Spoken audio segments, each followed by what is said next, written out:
Since 1949, the United States Air Force and the Royal Air Force have worked together under the North Atlantic Treaty Organization. The U.S. air bases in England are, in fact, Royal Air Force stations leased to the United States, with American and British personnel stationed at each. RAF Upper Heyford is one of these bases where the two countries work side by side. Base Commander, Squadron Leader Brian Swayne. On a daily basis, aircraft from all the NATO countries land here at Upper Heyford and are serviced by USAF airmen who have the expertise, experience and the technical manuals necessary to service those aircraft. Throughout NATO we have a system called cross-servicing. That means that any aircraft of any NATO country can go into each other's base, and the base will have the necessary fuel and the necessary skills to service that aircraft. And quite often at Upper Heyford we have Dutch, German, Royal Air Force aircraft, and aircraft from all the NATO nations.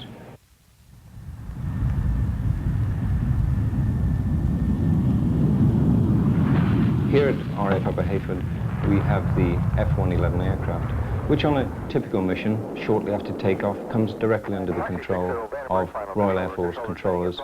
From there the aircraft will go off on its sortie over Wales until it comes to one of the ranges, which are controlled again by Royal Air Force controllers who direct and control the aircraft. In times of tension, war or exercise, the outer defences of the base from attacking aircraft are looked after by 19 Squadron of the Royal Air Force Regiment.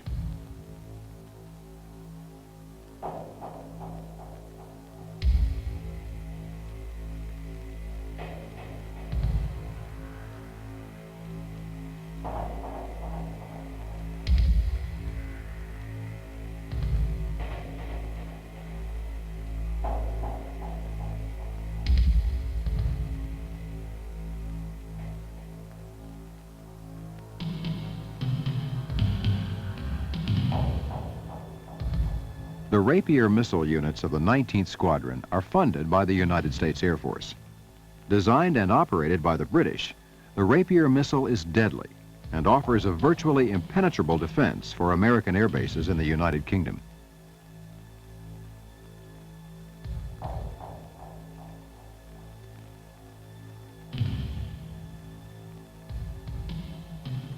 RAF Upper Heyford is the nucleus really for a number of smaller bases, but perhaps the most important of these is the communications squadron at RAF Troughton. We have 23 Americans, 8 RAF, and I'm the superintendent and supervise all of them. I believe that the importance of cooperation between services is of paramount importance to NATO and to the success of NATO.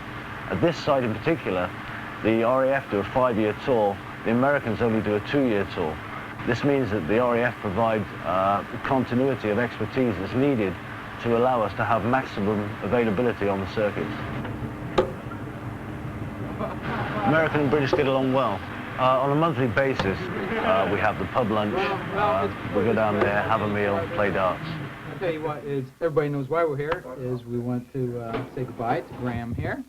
Since he's been with us for 3 years, it's time to move on. Yeah, I hope they get more work out of than we did. So I'll tell you what, let's move on up here to the bar and well, Graham, I guess all good things must come to an end. And after the 3 years that you've been with us out there at the terminal, we just can't say enough about the kind of hard work that you've been The North Atlantic Treaty Organization isn't just a set of words on a bit of paper, because each day the Royal Air Force and the United States Air Force in Europe not only played together, but they worked together in the air and on the ground. This cooperation is on a day-to-day basis, is perhaps not spectacular, but it is superb.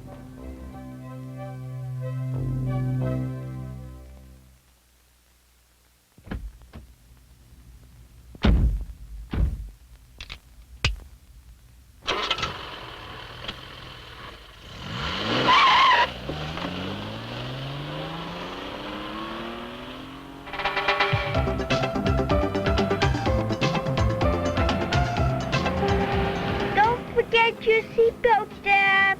Class, we're only going to the grocery store. But, Dad, we learned at school today that most car wrecks happen close to home. I'm a very safe driver. I've never even had a ticket, so you don't have to worry about me. But, Dad... That's enough, all right? Seatbelts are a waste of time. Dad, look out!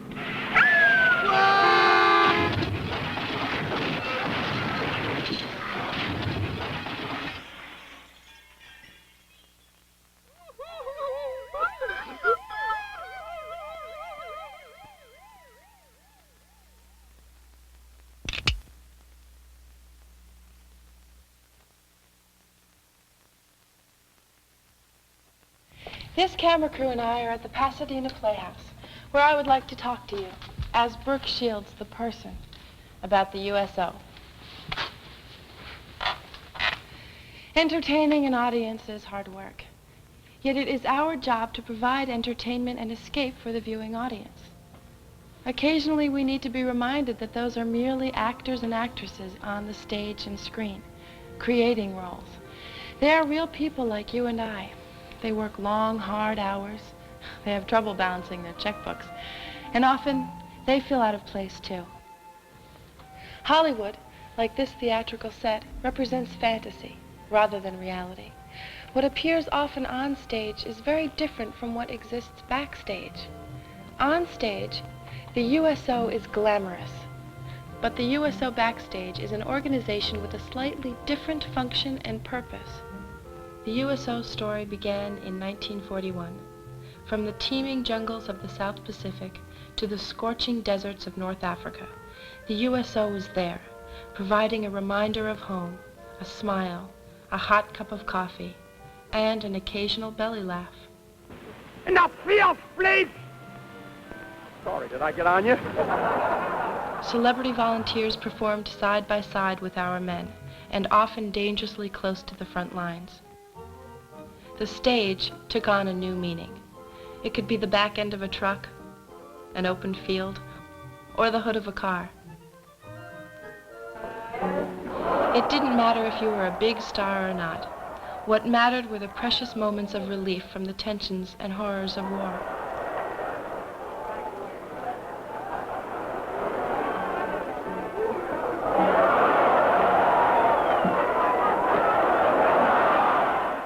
If any one person is synonymous with the USO, it's Bob Hope. No other entertainer has given more of himself to the USO.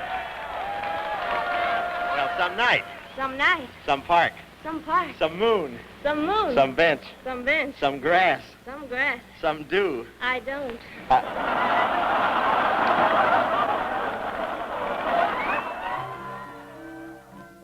Bob Hope once said, "They thanked us and asked us for our autographs. It was silly. We should have asked them for theirs." When it was finally over, the peace was short-lived. With our soldiers, sailors, and airmen fighting to keep Korea free, the USO volunteers were once more alongside. When peace returned in 1953, the USO continued to entertain airmen at remote duty locations around the world.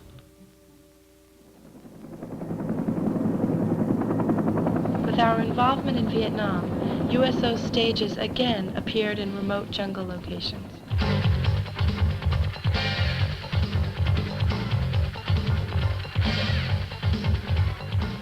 The USO has always tried to provide an outlet for entertainment to service people around the world. Most of you are quite familiar with the celebrity image of the USO. The core of the USO today is a multifaceted human service program serving the special needs of transient military personnel and their families. Whether it's airport centers, fleet operations, community orientation, recreation programs, or celebrity entertainment, the USO is there. And I want every one of you to know that I just happen to be one of them people that know how very important you are. And it's a privilege for me to come and sing for you. And it's nothing much, but it's about all I can do. And I want all of you to know that anytime you need me to come and sing, all you have to do is holler. Have you heard of the USO? Yes. The USO is having a show here from America, and I'm with the show.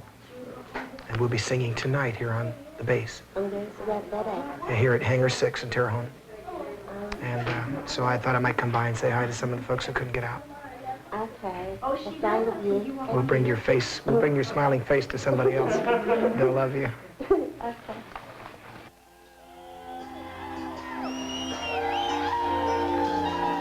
From the lakes of Minnesota to the hills of Tennessee, across the plains of Texas, from sea to shining sea, from Detroit down to Houston and New York to LA, where there's pride in every American heart, and it's time we stand and say that I'm proud to be an American, where at least I know I'm free. And I won't forget the men who died, who gave that right to me. And I gladly stand up next to you and defend her still today. Sing along! 'Cause there ain't no doubt I love this land. God bless the USA.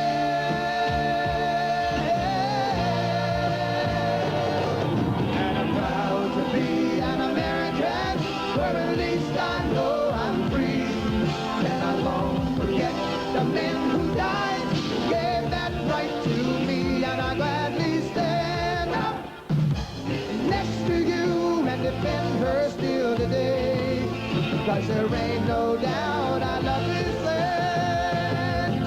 God bless the USA.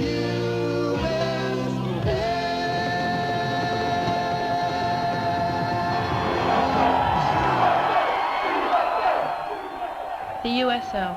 We're there when you need us.